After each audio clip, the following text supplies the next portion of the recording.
Hello and welcome. Thank you for joining us. My name is Vanessa McCamley, and I am a leadership and performance consultant and founder of Link Success. And today we have a special guest with us, one of my clients who has had amazing results through our 90-day coaching program. And I welcome Daniel Smith, Chief Information Officer for Hearing Australia. Thank you, Daniel, for joining us today. Thank you for having me, Vanessa. One of the first questions, just to get us started, could you give us a bit of a background on your career and some of the, learning and development programs that you have invested in previously? Yeah, sure, no problem. Look, thanks again for having me. It's great to be talking with you again. Okay, so in my career, I've been in various IT engineering focused roles for probably the last 20 years. The majority of that time has been deeply technically focused, which I think played to my natural strengths. So all of my learning and development throughout my career has been targeted with technical capability and improving that technical capability. There has been a light inclusion of some of the soft skills when I worked in the consulting space, but definitely, yeah, much more engineering, technology focused type stuff. Very little in the way of management training or personal development stuff. Right. So what were some of the key drivers for you or the challenges that you wanted to address to take your career to the next level? Yeah, I guess the transition from engineering through consulting and then now finding myself in a senior leadership role presented some new challenges for me and also highlighted, I guess, some opportunities for development, particularly as I found myself having to engage with stakeholders that are more focused on strategy and the operation of the business rather than being in the weeds technically. I particularly noticed that I was nervous leading up to and during either sessions of public speaking or speaking to the board, not because they're scary or difficult people, but just because I was putting enormous pressure on myself to perform perfectly. And when I'd reflect on those sessions that I'd attended, I became acutely aware that internally I was in turmoil and not performing at my peak. And on more than one occasion, I noticed how I'd left important insights on the table and hadn't shared those. And it was because I was spending too much of my energy and my efforts battling the nerves and not enough, not leaving enough energy and enough time to think clearly and articulate those insights that really was my role to present to that forum. Oh, wow. That's amazing. So why now though? Why was it that point in time that you decided that you wanted to actually work on some of these skill sets for yourself?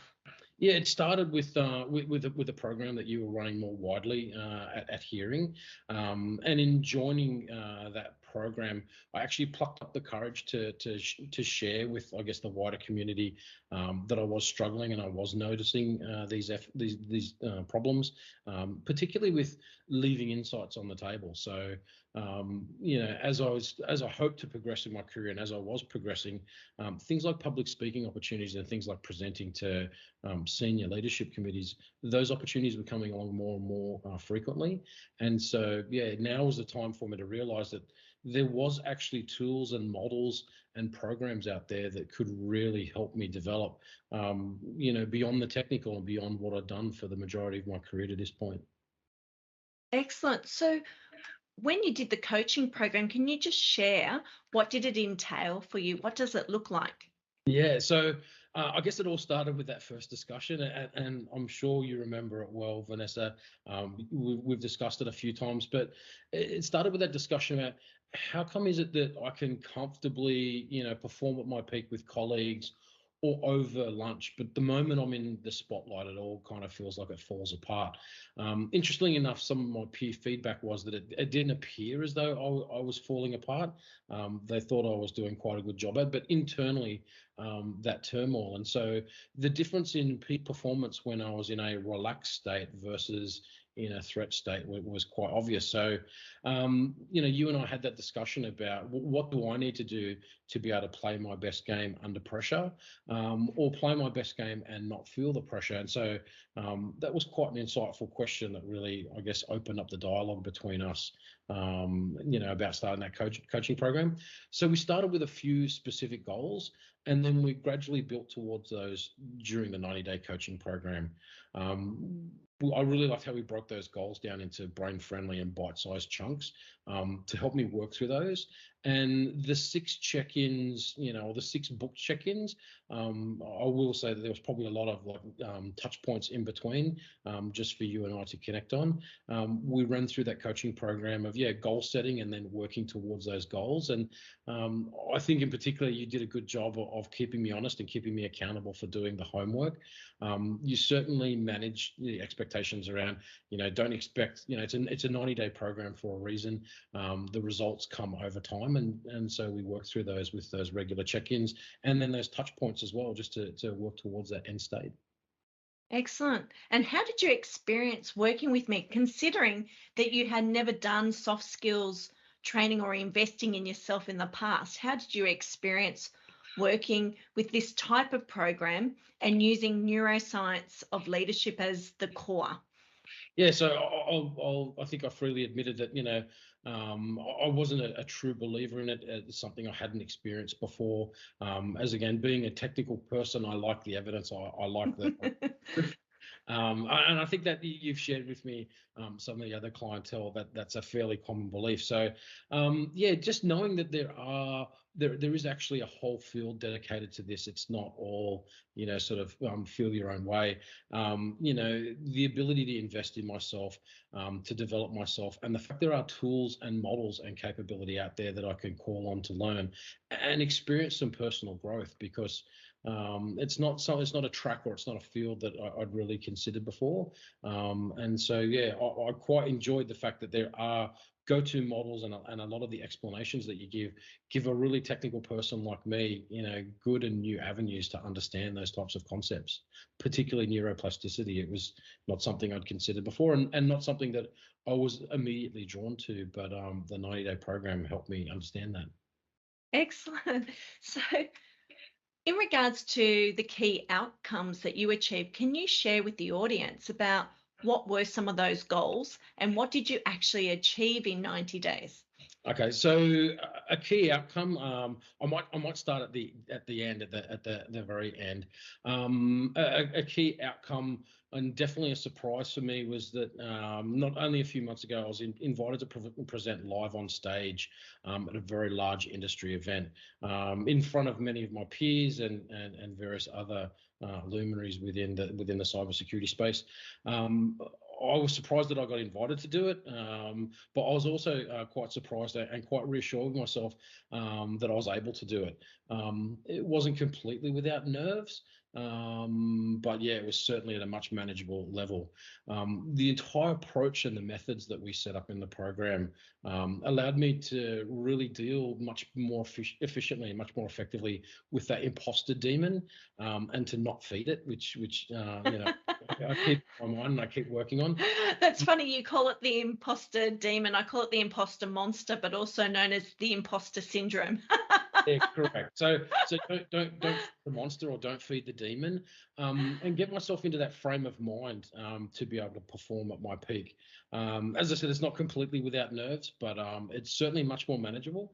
And the petrol gauge is ticking more towards the end of me having free brain capacity to be able to think on my feet and talk about my subject matter, rather than just spend the majority of my time in a threat state and trying to manage my nerves. But the big key deliverable in terms of the program itself, having that lived experience that we are indeed neuroplastic.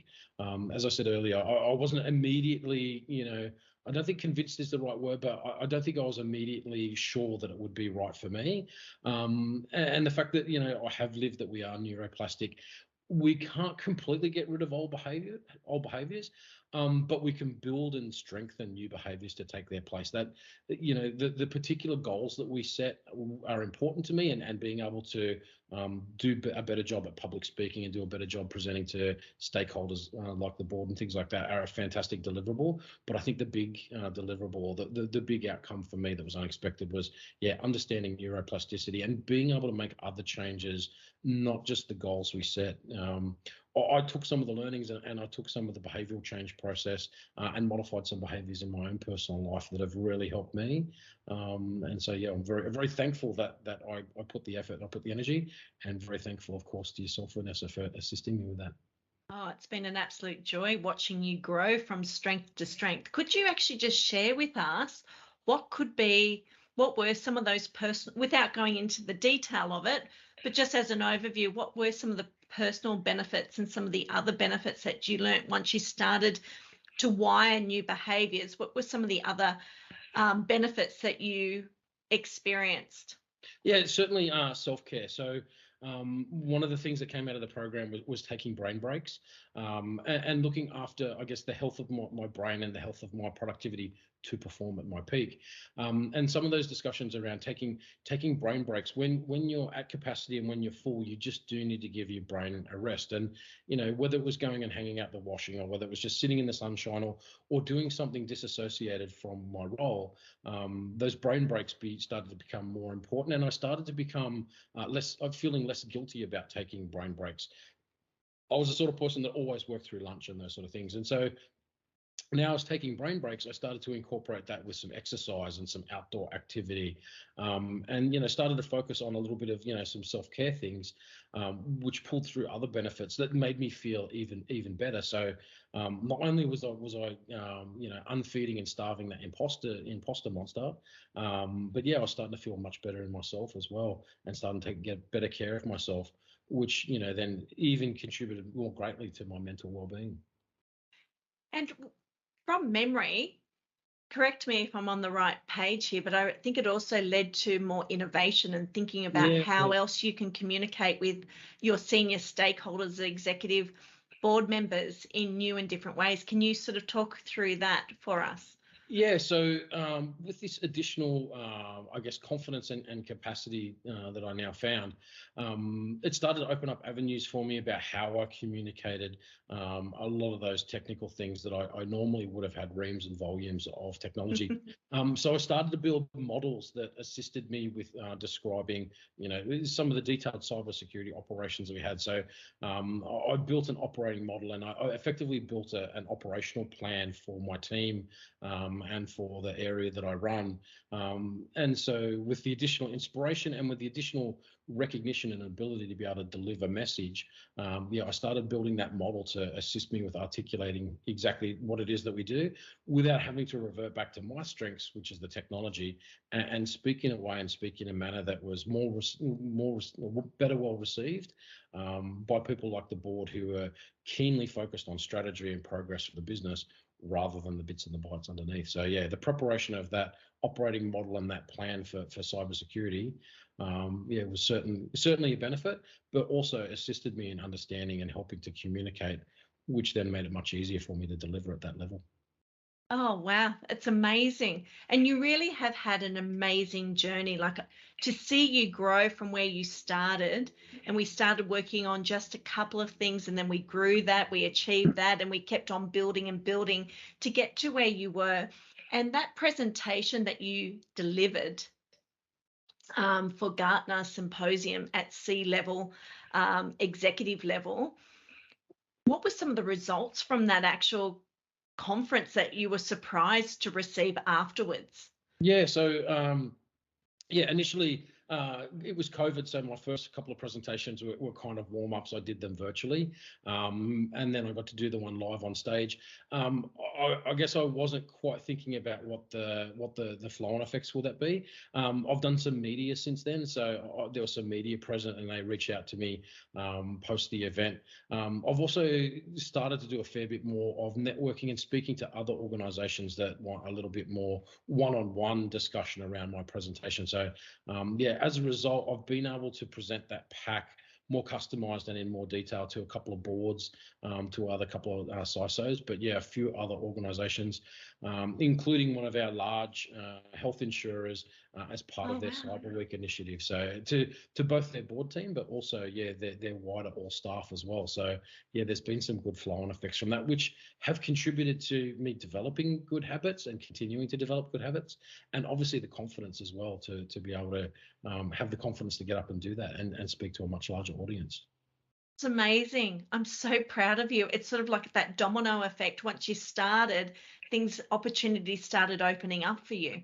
Yeah, and my LinkedIn network exploded, right? So I was, again, being a technology guy, I was never, worried about or focused on my network. So yeah, Vanessa, that was something that you helped me with as well. And some of the people that I've met through that, have really been impactful within my career and within insights to my industry. So yeah, that networking of communities of practice and things like that for something on like LinkedIn exploded and has become a real valuable resource for me to tap into. That's great. Just one more question for you. Sure. Is any tips for anyone out there that's been thinking about doing something similar to you, or wants to take their skills or take their career to the next level? Any advice you would give to them, or 3 tips that they could consider? Yeah, I think the big one for me, and obviously I don't know everyone's circumstance, but certainly in my circumstance, the big 3 tips, don't blow it off as fluff, or don't doubt it. Open your mind, and I had to be, I guess, a little bit brave to share. So be brave and open your mind. Neuroplasticity is a real thing. It took me a little while to get the hang of it, but now I'm a believer. For someone like me to be able to get up on live on stage and present and those sort of things, I probably could have done it, but I would have struggled through it, and I would not have performed at my peak. I would have been much less effective. The second tip is probably, commit to it. So, Vanessa, you were very good at keeping me honest and holding me accountable for doing the homework, and assessing myself and those sort of things. So, put the effort in. And the third one is, yeah, probably have a plan. Like, it's 90 days was really effective, but there's multiple habits that I've identified and multiple behaviors that I've identified that I can keep reiterating that 90-day plan. So don't think your 90 days one and done. There's multiple things in my life that I've used the approach to assist in changing smaller things. I think, Vanessa, you and I will probably have a longer lasting relationship around some of the bigger stuff in my life. But yeah, 90 days for success and 90 days to bring in new habits that take the place of old habits. It's not just the engagement with you. There's many facets that I can apply it in my world now, and yeah, I'm a real fan of it. And thank you. Oh, you're welcome. And thank you so much for sharing your journey. I tell your story a lot to many of my clients, and I have a number of clients who are more on the technical or on the engineering side, and they've been curious about how neuroplasticity can help them to create new habits and let go of some of the old habits that no longer serve us. So it's been a pleasure to understand your journey, and I look forward. We're about to do our next 90-day coaching program together. So I'm really excited to see what we do in the next 90 days. Me too, Vanessa. Thank you very much. Thank you.